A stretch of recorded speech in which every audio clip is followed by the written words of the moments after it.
How do you feel about management mattering in your investments? How important is it to you when you make an investment, the management? How much does that go into your investing decision, the management?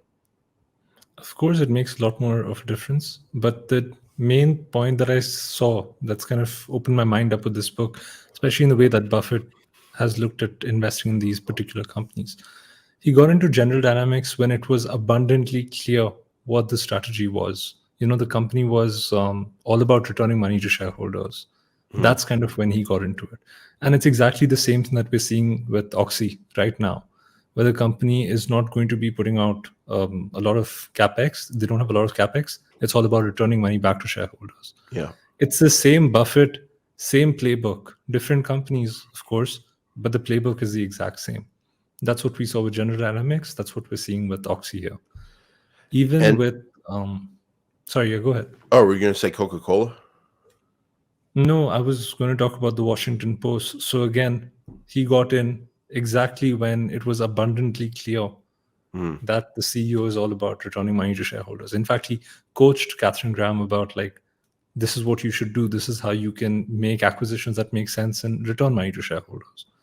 Um, with our companies, I think management matters too much, and it's something that I think I have to learn and evolve as an investor about. Where you actually track the company for a longer period of time before getting into it. Like it should be abundantly clear that right now the CEO is focused on returning money to shareholders. So yeah. or if they're not returning money to shareholders, has a proven ability to allocate that capital and compound it at a very high rate, if that's a True. strategy that you want them to pursue. I was just going to say with Coca-Cola there, I read this book, The Ground Rules, and Karan, I think that's a book we got to read soon, because I've read that thing twice, and it talks about Buffett's early partnership days and the lessons from his letters and what he was doing back then. And maybe it wasn't that book, because obviously Coca-Cola wouldn't play a role there.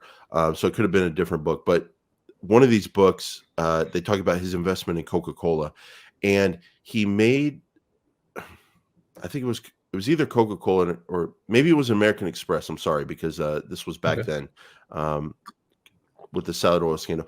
There was something with, I think it was American Express, where he really, really backed up the truck on that investment. Once he had confidence that the new CEO who had come in there was going to run the company the right way. And so, yeah, CEOs to me, they're super important. And one final thing I'll say about this, Karan, some of the concepts we'll talk about in the book here, uh, allocating capital for high rates of returns and being disciplined about capital allocation, the word discipline there, buying back shares. Almost every business now talks about those things and they use those words. So, Buzzwords. Yeah. yeah, we can't go on just what management say.